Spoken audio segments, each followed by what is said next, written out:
I'm Shruti Bharat. In 2021, I had my beautiful son, and it's the best thing that ever happened to me. But I also realized that it was an emotional roller coaster. I wasn't ready for all the changes that happened within me and all of my relationships. But I also realized I am not alone. I accessed a lot of great content during this time, but realized that there just wasn't enough from an Indian context. And I want to do something to change that. Last year, I set up Beyond the Bump, which is a fully volunteer-run platform. And as part of the content offerings of this platform, I'm starting a new podcast called Bump In. It's an opportunity to meet a lot of everyday parents who share their stories of how they're not only surviving, but thriving inside and after the 0 to 24 month phase. So join me as we talk about the highs, lows, the madness, and the inevitable challenges with some laughter sprinkled in between. Be sure to listen all the way till the end for some important takeaways and some resources that might help support your journey. See you soon.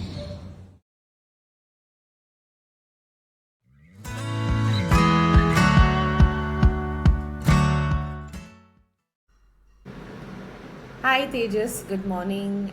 Welcome to my podcast Bump In. I'm so happy to have you here, and thank you so much for making the time to be here. I know as a working parent, it's not easy to find time on any day of the week, not to mention a weekend when it's usually packed with activities, so I really appreciate it. As you know, this podcast is to help a lot of parents who are either in or going to become sort of part of the 0 to 24 month club, with young children. And you, as someone who's been through it and now have a slightly older child, I'm really excited about talking to you about your experiences, and we'll touch upon a topic that's very, very close to you and something you've built a lot of expertise on. I'd like to start this conversation with a little bit about the person we're talking to. So why don't you share with our audience who you are, where you are in the world, and what is it that you do as well? No, thanks, Shruti, and I'm very excited to have this conversation.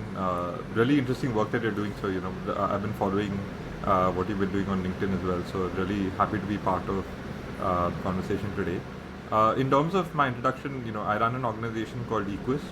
We help teams and people become more productive, and the goal is to help them get into a state of better equilibrium through that process. So we work with corporates and non-profits in that sense. So that's a little bit about me on the on the professional side. On the personal side, I've got a young child, and my wife and I are both working quite hectic hours. So we find some time to manage time with each other as well as our work as well. So yeah, that's a little bit about it. Fantastic. Thanks, Tejas. And for folks who are a little behind the scenes, Tejas and I have had a chance to work together for more than a year now, and he is been an absolute gem to work with, and just such a fun energy to any conversations. I really, really respect what you bring to the table and your views. So Tejas, I'm gonna get you to rewind. I know Agastya's a little bit older than some of the kids that I've been interacting with their parents. Slightly older. Yeah, but just wanted to take a walk back, nostalgia. What do you remember about being pregnant and expecting your son? Anything that comes to mind in terms of those days? Yeah, I think there's nothing that can frankly prepare you for the birth of your child. I think coming from a productivity lens, I don't think there's any productivity manual that you can create for how to manage the first few months of your child. At least I can't. But I remember when my son was born, the first 6 weeks was particularly very challenging, because a lot of the things you hear about, you get warned by other parents about, it becomes much more real when you actually go through it. So I remember just that confusion along with that not knowing what to do. I think also the challenge was, at that point the paternity leave was not significant. It was 2 weeks, and if you're equal parenting, then that becomes a bit of a challenge for sure. So I think a lot of challenge, but also a lot of excitement when you see your child for the first time, when you see that there's an actual person, in the world that that now exists, that didn't exist a day before. I think it brings a lot of excitement as well as like sort of responsibility in a sense. So that's what I remember feeling about that time. No, absolutely. And I can also imagine that some of the memories are a little bit faded because of just how intense that period can get. So Tejas, as part of the conversations that I'm recording for the first season of Bumpin, I've had the honor of speaking to a lot of parents, both moms and dads. And I think what's interesting to pick up on is just there is a slight difference, despite both being sort of now more equal caregivers. I have picked up on the fact that there is a bit of a difference that emerges in terms of the mental load and the planning, and also just the biological difference between a mother and a father in this entire space. Did you pick up on some of that in your early days in terms of maybe the difference between maybe what your partner was doing vis-a-vis what you were bringing to the table? Is there anything that comes to mind from that experience? Yeah, I mean, not only early days, even current days. I think there is some. I don't know what it is, but there is. It's almost an like knowing, like just you're almost more. I think my wife was more prepared for the task at hand, and I think she's always been more prepared for the task at hand. So I think there was that. I quickly went into the role of being supervised, because even there were areas which I didn't really it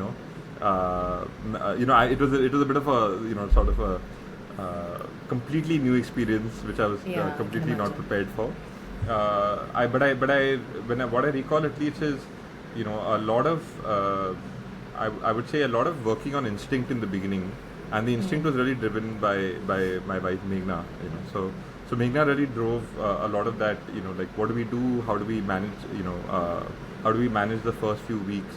I was implementing whatever was the common understanding in a sense. And I think slowly as time has progressed, obviously I've got a better grip on things. Of course. But in the beginning it was definitely there was just, you felt like you were behind in this in some form. I felt that for a while. Right. So yeah, that was at least the feeling I had at that point. And I felt like I trusted my wife to make some decisions more than I would myself. So I think that also that also helped, because also having who's the person who's going to make a decision, I think Yeah. in particularly like challenging times, I think can be useful. So yeah. Yeah. No, thanks for sharing that, Tejas. I wanted to touch upon an experience I had, and I think I think I've heard a lot of other mothers with a similar type of lifestyle comment on the same thing. So I think a lot of us have chosen to have children in our 30s, which means that we also are probably mid-career professionals. There's a lot of control and a lot of leadership that we tend to enjoy in a professional sphere, and parenting is an out of control experience, right? You very rarely have the ability to predict, even though there is a sense of routine and it's a little bit repetitive. You're sort of busy, really busy, a little bit bored because it's not as cognitively stimulating as, say, some of the work that we do is. But you also tend to have a lot of unpredictability around your time, and just how much you can spare to do or think of other things. And I think that transition from suddenly being fully in control of what you're doing every day to being totally out of control, with you, in terms of your schedule and your routine, sort of creates a very big knock to your identity and your sense of self, and how you perceive your own productivity, or how you perceive your own sense of achievement. And that's quite jarring initially. A lot of moms have shared that, I don't know what I'm doing. I mean, I really love this beautiful little baby, but I just don't know what I'm doing with my day all day. I'm wondering if you or Meghna had any such experiences, and what that was for you in the context of you being someone interested and driving the conversation on productivity. Yeah, no, absolutely. I think that's a great question. When I think the first thing if I were to go back to the Tejas who was, just about to have a child, a few years ago, I would say expect chaos in the beginning. I think we are hoping that we're able to bring control very quickly into our lives, but it actually can take weeks, months to get to that state. So I think if I had known that it was going to be as challenging, I would have maybe been a little more kind on myself and Meghna probably as well on herself.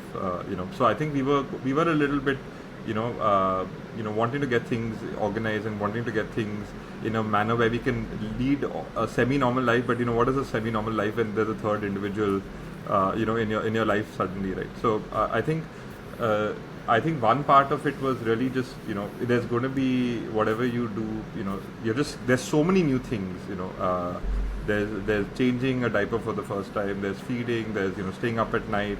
All these things which didn't exist, earlier. So how is it possible for us to have everything under control right away?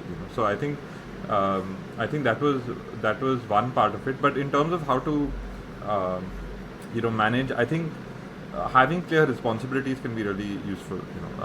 So like, because obviously Meghna was kind of like sort of around the clock in a sense, and so I was trying to support during the night times particularly, because so she could get some sleep.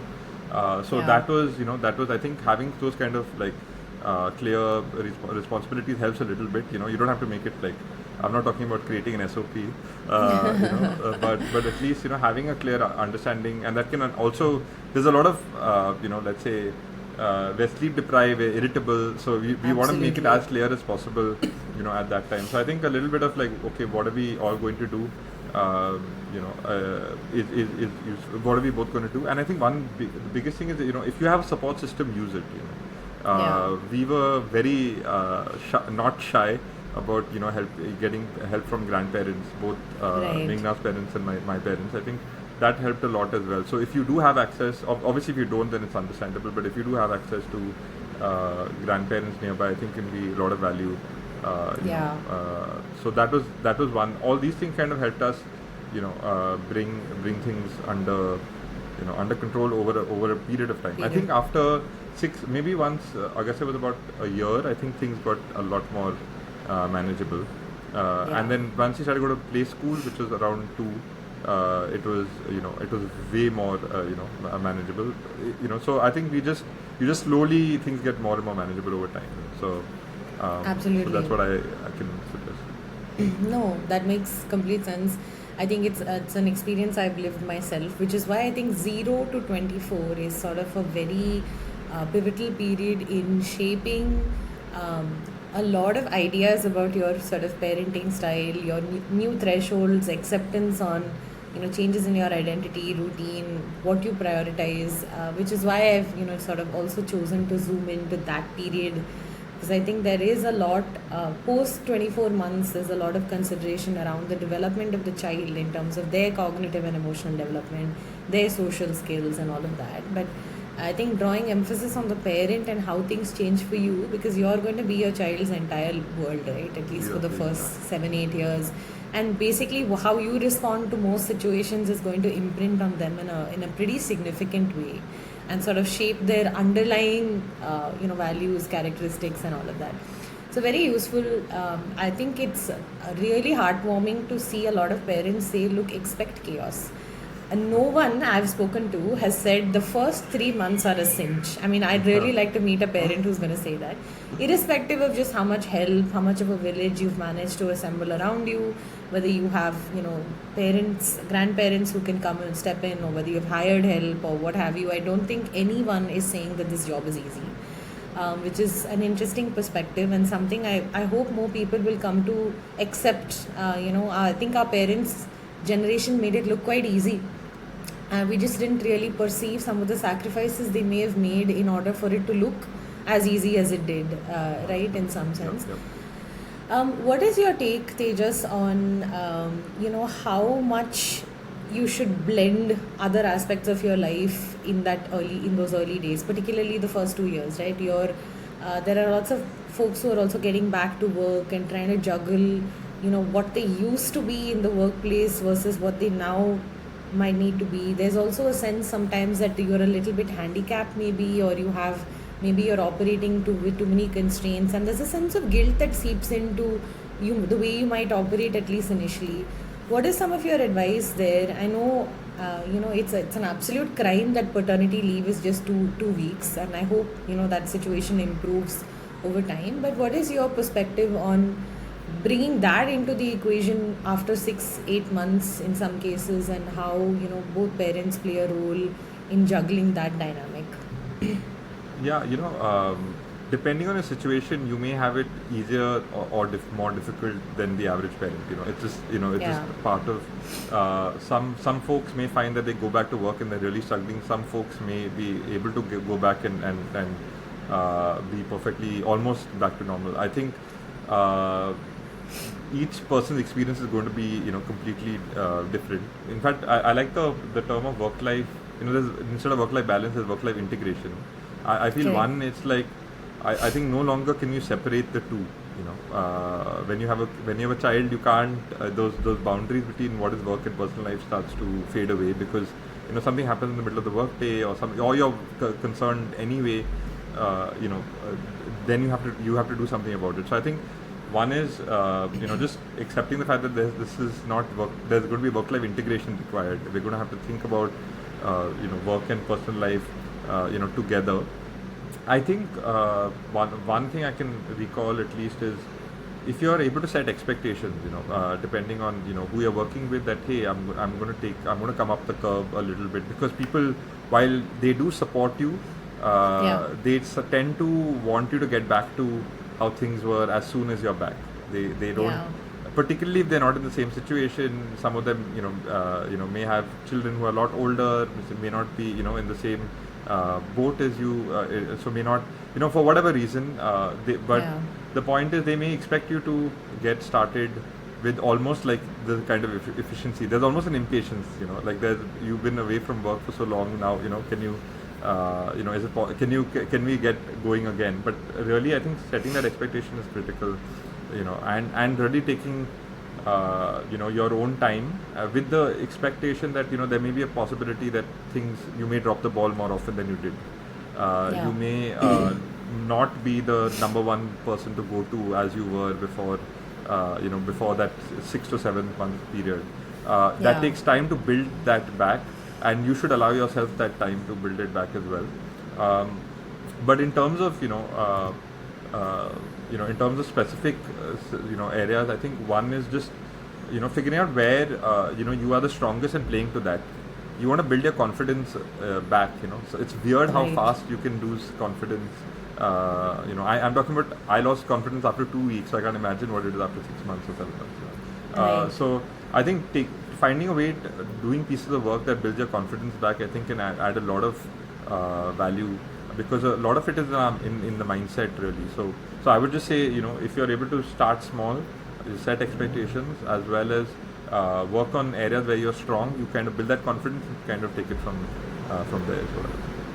No, those are fantastic insights, and I think the part that you talk about building confidence cannot be underestimated, because all of the reading and the research that I've done towards building beyond the bump suggests that there is a fundamental shift in the biochemistry of the brain. There are parts of your brain that actually just restructure completely in order to help you to adapt to learning the job of being a mother, because there's a serious biological component. So there is a lapse almost in memory, in certain types of cognition, that you do have to compensate for.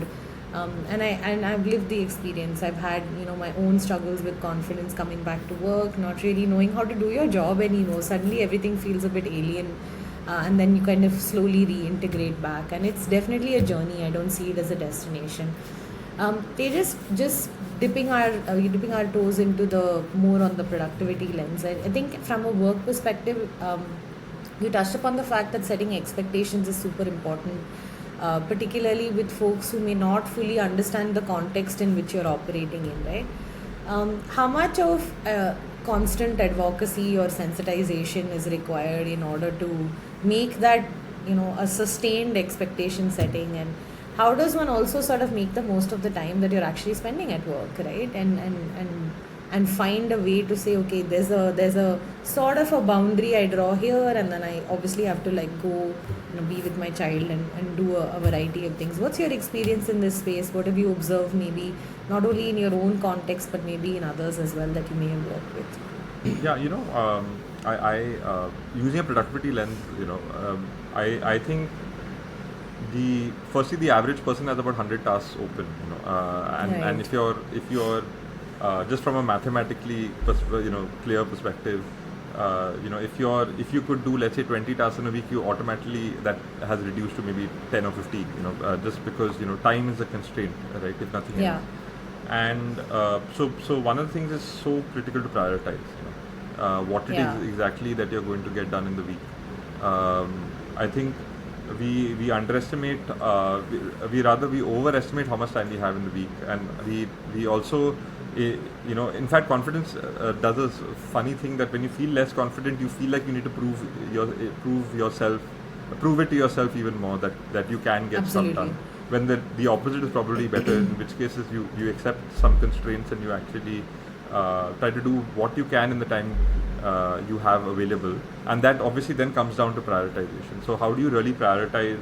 And look at three lenses of prioritization. One is what are things that really are due in that week. Second Yeah. is stakeholders. Who are really your critical stakeholders? Because those are critical for your survival. What have they asked for? What do they really need to? What do we really need to deliver to them? Is extremely valuable. And the third is really looking at a growth sort of areas, like what are the areas you want to pick up that that will give you that little confidence that you can go over and above what you have at work. So these three kind of lenses really help with particularly when you are constrained with time. Apart from Yeah. that, I feel like having some habit every day is just valuable, because it's just a little bit of your own time, right? It may not, I think one of the things is not being able to find enough time for yourself, which if you find is one of the most valuable things for your mental health and your mental, relieving the mental stress as well. So if it could be anything like a hobby, it could be a walk, it could be listening to music, anything that is involves only you, right? Because there you have suddenly you have a lot of people around you, either on the phone or even in person. So Correct. that having that space, that habit that keeps you grounded, I think is useful.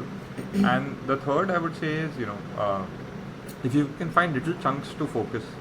So one of the things that I teach a lot is the Pomodoro technique, which is like a technique where you work for 25 minutes, you take a 5-minute break, and you repeat that 4 times, then you take a 15 to 50 minute break. And the thing with that is, when you have a little bit of time, you say, okay, I'm going to work in those focused chunks, and focus sort of cycles of work, and then that's the best I can do. So I may not be, for example, able to do 4 or 5 hours. Maybe I was able to do 4 or 5 hours of work earlier. Maybe it's just 2-3 hours now. But in those 2-3 hours, I'm going to be really focused. So it's almost like you want to waste a lot less time. And I think one of the things I learned a lot is that I was wasting a lot of time. And then I realized that actually I had more time than I thought. But in the beginning, my first feeling was I don't have enough time. But I realized I was wasting a lot of time. So obviously you can't compensate for the time you lost, but at least you can do the best effort. You can do a better effort in terms of prioritizing. That is such a useful insight, Tejas. I think two things that really stand out for me is the prioritization piece, right? I think that in some sense even goes hand in hand with being a little kinder to yourself. When you start to look at the most important things that have to happen and prioritize, you also allow yourself to um, be a little compassionate and kind to your situation. And I think the other point that you mentioned is breaks, which is also as critical. What I realize as a mom is that you tend to underestimate just how much time you need to just switch between one thing to the next, and taking that, even that 5 minute, 10 minute type of recess is so important for you to make that switch without wearing out, and it's really really important. I think the third point you touched on is finding time, even if it's 15 minutes, to do something for yourself. And this is I've heard this point from actually several folks who I've spoken to. I think the utility of doing an exercise like that is twofold. Not only does it allow you to use the part of your brain that you're probably not as in touch with in this phase or life phase, but it also just gives you a way to touch back to someone you used to be. And I think that's actually powerful. It's a powerful form of nostalgia that's important when you're bridging the gap between who you were and who you are now becoming, kind of No, both that's a things. great thought. I think that whole form of identity, in a sense. Right, yeah. Super important piece. So Tejas, you've spoken a lot, I mean, about your general view on how productivity plays a role in early parenthood. What is a myth around productivity in those early days that if you had the capacity to bust, you had the capacity to say this is something we should just do away with, or we should sort of stop this, what would you do away with if you had that power? Um, I don't know if there's one, but I feel like one thing I would say is don't any kind of blanket advice is not useful. Very interesting. So I think whether it's productivity, whether it's anything, I think there's always somebody to give you an advice. It can be a family member or a friend, and it could be well-meaning, obviously. But I think any Yeah. kind of blanket advice just doesn't, pan out the way you expected. Obviously, it's useful to get a perspective, but your situation is always completely different. In that sense, there's some stuff I could tell. Like if I speak from my experience, maybe there'll be a subset that have the same experience as me, but there may be another subset that have it, in a completely different way than I do. So I feel like that was one thing which I got a lot of, like, what to do with, what to do in terms of roles, in terms of how to manage stuff, but in the end you just have to take that as input, Yeah. and good useful input, because some of those opinions really do help you, but Yeah. but it's finally just you deciding what exactly it needs to be done. So I think that was the real the real big insight that I got. The other thing is, I feel you know when people said, like, give it some time. I think another thing which was like, it just takes a little time to settle down. But Correct. you don't know what that time is. So I was given a shorter period than I thought than actually panned out, right? So I think just not having that expectation of that things are going to get easier at this point, it just Yeah. helps free you from that burden of feeling like it's not good enough at the moment. So if you think it's going to get better, it almost feels like this is not good enough, but you're enjoying moments that you're not going to enjoy ever again. So every moment that you enjoy in that period is so unique that thinking about when will things change, it doesn't help beyond a point. Obviously we need relief in the middle of of let's say a tantrum, on your child is crying. To think rationally is a bit challenging, but at least just giving yourself that ability to just be there, and just enjoy the moment, while you have it. At least those moments of joy where your child is peaceful and there's no challenge. I think those are sort of what really experiencing. No, that makes absolute sense. I've had that experience myself. I think with your first child, there's so many firsts, and you're building your intuition as you go, right? And I think once you get a sense of a routine, or you get a sense of how to respond, you're able to talk yourself out of some of the unnecessary stress and anxiety, and sort of start to, obviously you're not going to enjoy every moment of it, and I think that's the honest truth about parenting, but you're going to enjoy some parts of it better than you would have earlier when you were just under a lot of stress and anxiety. So very useful. Again, you're not the first person to say don't accept blanket advice, and it's such a powerful point, because I think what everyone's really touching upon is that there's a lot of input. The input is received not just from well-intended folks, but also some of it is maybe a little bit outdated, some of it worked in a different generation, slightly different context. Not everything applies today, and just having the wisdom to sift through it and contextualize it for yourself is super important. And the only way you're going to be able to do that is if you have even a little bit of mind share, which comes from maybe getting an extra hour of sleep, or finding something to connect you back to who you were, and a bunch of things. So it's all kind of a vicious cycle. Not easy to hear when you're in the thick of it, but certainly hindsight is always 2020 in this context. Tejas, maybe just the last few questions before we wind up this really interesting conversation. Something I always like to ask parents, we talk about really serious stuff like how chaotic it was and just, how much change happened. But is there an incident that, takes you back, a real laugh out loud moment in your early days that you and Meghna would have enjoyed, that maybe has some intersection even with all of the stuff that we've been talking about, maybe even something about productivity, no pressure to build that in, but if there's some incident that comes to mind that really woke you up to who you are in that moment as a new parent, would love to share with our audience. No, absolutely. I think one hack that we discovered, which is a productivity hack, maybe for and it doesn't work with every child, but it worked at least for a period with Agastya before it stopped working. But we had a year and a half. Is we should Nice. give him timed activities. Okay. So we said you have 10 minutes to get ready or 15 minutes to get ready and put a timer. Or we'd give him, timer for different things, even fun activities to make it more competitive. Obviously, you don't want to do that every time. Right. But it added a lot, Okay. So I would, for example, put the timer and then go away.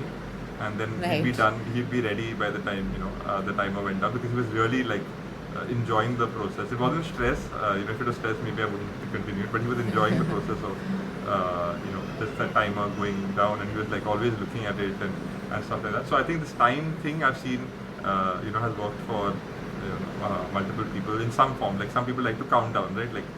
We need to leave in the count of 1, 2, and then you count to 10. But this I found was a little more systematic way. It was also an experiment for me from a productivity angle. It worked. I remember that my highlight was, when we got these kids to sit down for 15 minutes, pin drop silence, because we said you have to create an artwork in 15 minutes, and they all sat for those 15 minutes and just created that. So that was, but after that, it was pandemonium again. But it was just fun, and these things are just more fun than Yeah, than for anything. sure. Apart from that, I feel like there was one thing which I remember him telling me in the beginning, which was quite funny. Is I told him, Agastya, we can't do this now. I'll give it to you later. Right? So he wanted something. He said, I'll give it to you later. And then he said, later is now. And then I was I got a bit confused, and I realized that's actually. That's true. That's true. So I was okay, a little blown away. I don't know if he got it by just managed to say it or whatever, because I was blown away by that. So Yeah, that is his- hilarious more than anything. So that is one Advanced. advanced, yeah. That's really sweet. Yeah, no, absolutely. No, that's great shares. Both cute stories. Definitely going to try the timer thing at home as well and let you know how that goes. Yeah, no, absolutely, Um, absolutely. I mean, and I think in terms of the three of us, we've had Meghna, Agastya, and I. We've had a lot of really fun moments. I think one particular thing is when I took him to the beach. When we took him to the beach together, the first time we realized what a baby he is, how he likes the sea, which is a relief because we are both, we both love the sea as well. So I think he's a Nice. water child, which makes it easier for us as well, because we love the water as well. So that experience was another one that I remember. That's fantastic. Tejas, I want to end our conversation with a question about preparing, right? There's a lot of emphasis in this season is to help folks who are either expecting or in those early days and preparing for the job. Like anything else, this is a job of a lifetime. Ideally, you can't quit, and hopefully, you never will.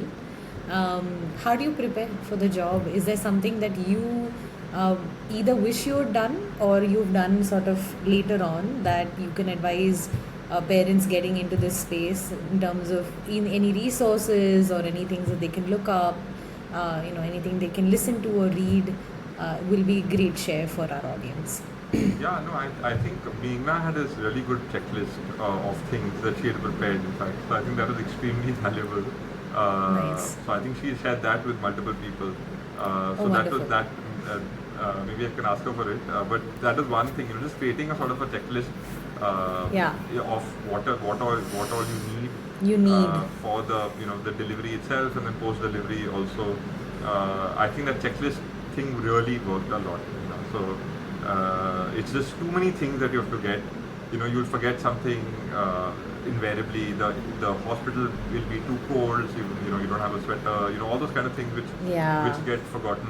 So having a checklist is useful, which kind of ties into the second point, which is speak to people a lot, because you can read books and stuff. I read a book called What to Expect. When you're Yes. expecting The Bible. yeah, exactly. And I read that book, and I would keep discussing it with Meghna, but I wasn't prepared for the after as much as the 9 months. In terms of, because I was thinking about how I can support, and this was just one way I felt I could. But yeah, I would say talking to people, getting understanding their experiences and their diverse experiences would be also important. I think the third is getting your infra in place.